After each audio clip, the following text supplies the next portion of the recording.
નમસ્કાર દર્શક મિત્રો, બ્રેકિંગ ન્યૂઝમાં આપનું હાર્દિક સ્વાગત છે. આપ જોઈ રહ્યા છો ગુજરાત ન્યૂઝ 24. સમાચાર આવી રહ્યા છે વાવ થરાદ જિલ્લામાંથી. ભારતના ગૃહમંત્રી અમિત શાહ વાવ થરાદ જિલ્લામાં આગમન કરે તે પહેલા ખેડૂત આગેવાનોની ધરપકડ કરતી પોલીસ. રાષ્ટ્રીય કિસાન સંગઠન ગુજરાત પ્રદેશની આગેવાની હેઠળ જિલ્લા ખેડૂતો માટે પ્રાણ સમાન પ્રશ્નોની રજૂઆત કરવાના હતા. રામસિંહ ગોહિલે આવું જણાવ્યું. વાવ થરાદ જિલ્લાના દિયોદર તાલુકાના સણાદર ખાતેથી બનાસકાંઠા જિલ્લા દૂધ ઉત્પાદક સહકારી સંઘ પાલનપુરના પ્લાન્ટ માટે કેન્દ્રીય ગૃહમંત્રી અમિતભાઈ શાહ આજ રોજ આવી રહ્યા છે. ત્યારે રાષ્ટ્રીય કિસાન સંગઠન ગુજરાત પ્રદેશ દ્વારા ખેડૂતો વતીથી ખેડૂતોના પ્રાણ પ્રશ્ન સમાન જેવા કે એમએસપી હેઠળ ગત વર્ષે સરકારે 200 મણ એક ખેડૂત પાસેથી ખરીદી કરેલ, જ્યારે ચાલુ વર્ષે માત્ર 125 મણ મગફળીની ખરીદી કરેલ છે. ચાલુ વર્ષે કમોસમી વરસાદ થવાથી મગફળી, બાજરી, જુવાર, મકાઈ, કપાસ, તલ, કઠોળ, શાકભાજીમાં મોટા ભાગનું નુકસાન થયું છે અને સરકાર માત્ર 1 હેક્ટર દીઠ 22,000 રૂપિયા આપવાની જાહેરાત કરે છે, જે ખર્ચ મુજબ ન હોવાથી વધારો કરી તમામ ખેડૂતોને સહાય આપવા બાબત ગુજરાત સરકાર બનાસકાંઠા જિલ્લાને કડાણા ડેમ, ધરોઈ ડેમ, મુક્તેશ્વર ડેમથી દાંતીવાડા ડેમ અને સીપુ ડેમમાં પાણી નાખી બનાસ નદી અને રેલ નદીને જીવંત કરવા બાબત, ધાનેરા રેલવે સ્ટેશનને જંકશન બનાવી સિરોહી પીડવાડા નવીન રેલવે ચાલુ કરવા બાબત, બનાસકાંઠા અને વાવ થરાદ જિલ્લાના દરેક તાલુકા મથકે સરકારી કોલેજ મંજૂર કરવામાં આવે.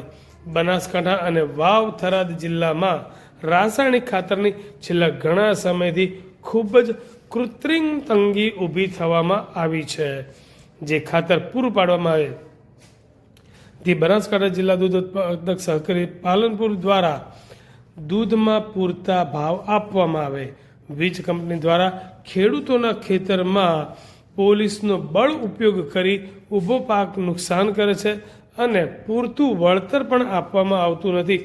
તે બાબતે કેન્દ્રીય ગૃહમંત્રી અમિતભાઈ શાહને આવેદન આપવા માટે લાખણી ખાતે ભેગા મળીને પ્રદેશ મહામંત્રી રામસિંહ ગોહિલની આગેવાની હેઠળ ધાનેરાથી વીકે કાગ, શંકરભાઈ વાગડા, વીરમાભાઈ રૂપાભાઈ પટેલ સરાલ, ખેંગારભાઈ ઈશ્વરભાઈ રોજ સેરા, ધર્મેન્દ્રભાઈ રાજકોર જનાલી, બીજા અન્ય 50 કાર્યકર્તાઓ લાખણીથી શ્રી દોલાભાઈ ખાગડા, તાલુકા પ્રમુખ, તાલુકા મહામંત્રી, તાલુકા ઉપપ્રમુખ સહિત કુલ 40 કાર્યકર્તાઓ, થરાદ તાલુકા પ્રમુખ કાંતિભાઈ માળી સહિત 30 કાર્યકર્તાઓ, વાવથી 45 કાર્યકર્તાઓ, દિયોદરમાં અમરાભાઈ ચૌધરી, વાઘાભાઈ પટેલ, તાલુકા પ્રમુખ મફાભાઈ પટેલ વગેરે, પાલનપુરથી જિલ્લા મહામંત્રી ભરતભાઈ કરણ સહિત 10 કાર્યકર્તાઓ, વડગામથી ગોવિંદભાઈ ચૌધરી, જવાનસિંહ હડિયલ, લક્ષ્મણભાઈ ચૌધરી વગેરે લાખણી તાલુકા હાઈવે પર ભેગા મળી ગૃહમંત્રીને રજૂઆત કરવા જવાના હતા. સવારે 7 વાગે ભેગા મળીને આવેદનપત્ર આપવાનું નક્કી કરવામાં આવેલું. ત્યારે પોલીસ દ્વારા તમામ ખેડૂત આગેવાનોને આગલા દિવસે જ રાતથી નજરકેદ કરવામાં આવ્યા અને અમુકને રસ્તામાંથી ધરપકડ કરી પોલીસ સ્ટેશન લાવીને નજરકેદ કર્યા છે. આ બાબતે વધુમાં જિલ્લા પ્રમુખ દોલાભાઈ ખાગડા અને જિલ્લા મહામંત્રી ભરતભાઈ કરણ દ્વારા સંયુક્ત નિવેદનથી જણાવ્યું છે કે વર્તમાન સરકાર ખેડૂતોની વાત સાંભળવાની જગ્યાએ ખેડૂતોને દબોચી ધરપકડ કરી આ લોકશાહી દેશમાં ખેડૂતોનો અવાજ દબાવવાની નાપાક હરકતો કરીને લોકશાહીની હત્યા કરે છે. પરંતુ અમો સરકાર કે પોલીસથી ડરતા નથી અને ખેડૂતોનો અવાજ બની ખેડૂતો માટે લડત ચાલુ રાખીશું, જેનું સરકાર ગંભીરતાથી નોંધ લે. આજે વાવથરાદ તાલુકાના દિયોદર ખાતે કેન્દ્રના ગૃહમંત્રી અમિતભાઈ શાહ પધારવાના હતા. તે માટે રાષ્ટ્રીય કિસાન સંગઠન અને ખેડૂત આગેવાનો દ્વારા ખેડૂતોના પ્રાણ પ્રશ્નો જેવા કે હાલમાં જે મગફળીનો પાક નિષ્ફળ ગયો છે તો એનું વળતર નથી મળ્યું હજી ખેડૂતોને. ગઈ સાલ મગફળી 200 મણ ખેડૂત ખરીદી ટેકાના ભાવે, આ સાલ 125 મણ કરી નાખી છે.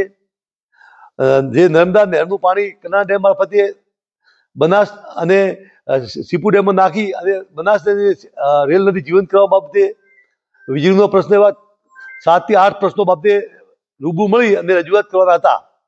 પરંતુ આ સરકાર એ ખેડૂત વિરોધી સરકાર છે, લોકશાહી હત્યા કરનારી સરકાર છે. અમારા આગેવાનો ગઈકાલ રાતથી અને આજે સવારે અમે આવેદનપત્ર આપવા આવ્યા તે પહેલા અમારી અટકાયત કરવામાં આવી છે. થરાદ જિલ્લાના તમામ પોલીસ મથકે અમારા કાર્યકર્તાને પકડવામાં આવ્યા છે અને પાલનપુર જિલ્લાના તમામ તાલુકા મથકે પણ અમારા કાર્યકર્તાની અટકાયત કરવામાં આવી છે. અમે સરકારને એટલું જ કહેવા માંગીએ છીએ કે અમે ખેડૂતના ઘરે જન્મ લીધો કે અમે મોટો પાપ નથી કર્યું અને અમે જે મુદ્દા રજૂ કરીએ ખેડૂતો માટે રજૂ કરીએ છીએ. આમાં અમારો કોઈ સ્વાર્થ પણ નથી અને ખેડૂતોનો એક સ્વાર્થ છે અને ખેડૂતોના સ્વાર્થ માટે અમે સંયુક્ત લડીએ છીએ, છતાં અટકાયત કરવામાં આવે છે. એના માટે સરકારે આવનારા દિવસોમાં ભોગવવું પડશે. અમે એક મિટિંગ બોલાવીશું, મિટિંગમાં નક્કી કરીને આવનારા દિવસોમાં કાર્યક્રમ આપવાનું પણ અમે નક્કી કરીશું અને સરકારને એના માટે સખત સંદેશો પણ આપવાની કોશિશ કરીશું. અસ્તુ. આજે વાવ થરાદ અને બનાસકાંઠા જિલ્લાની મુલાકાતે કેન્દ્રીય ગૃહમંત્રી અમિતભાઈ શાહ પધારવાના છે. એ લઈને સણાદર ખાતે, ડેરી પ્લાન્ટ ખાતે અલગ અલગ વિવિધ કાર્યક્રમોની જે કંઈક વાત હતી કરવાના છે. પરંતુ ખેડૂતોની વાત સાંભળવાને બદલે ખેડૂત આગેવાનોને ગઈ રાતથી દબોચી લેવામાં આવ્યા છે. મારા ઘરે ત્યાં રાતથી આગથળા પોલીસ અહીંયા બેઠી છે પહેરો ભરીને. ખરેખર લોકશાહીને એક મર્ડર થયો છે કહેવાય એમાં. કારણ કે સાચી વાત જો સાંભળવી ના હોય તો પછી મતલબ જ શું છે સરકારનો? આ લોકોને, નેતાઓને સરકાર આપણે બનાવી છે તો એ ખેડૂતોની, એ જનતાની વાત સાંભળવા માટે બનાવી છે. અને જો આવી જ રીતે આ લોકો વાત સાંભળવા, ખેડૂતોની એટલી સમસ્યા છે કે જ્યારે આપણે પૂરની પરિસ્થિતિ સર્જાણી ત્યારે એનો 1 રૂપિયો હજી ખેડૂતોના ખાતામાં 4 મહિના થવા છતાં હજી ખેડૂતોમાં ખાતામાં નથી આવ્યો. ખેડૂતો દેવા માફીની માગ કરી રહ્યા છે તો એ માગ સાંભળવી નથી.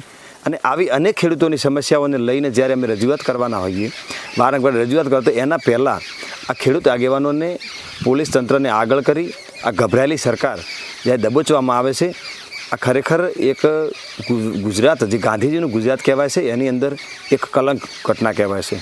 ઓકે.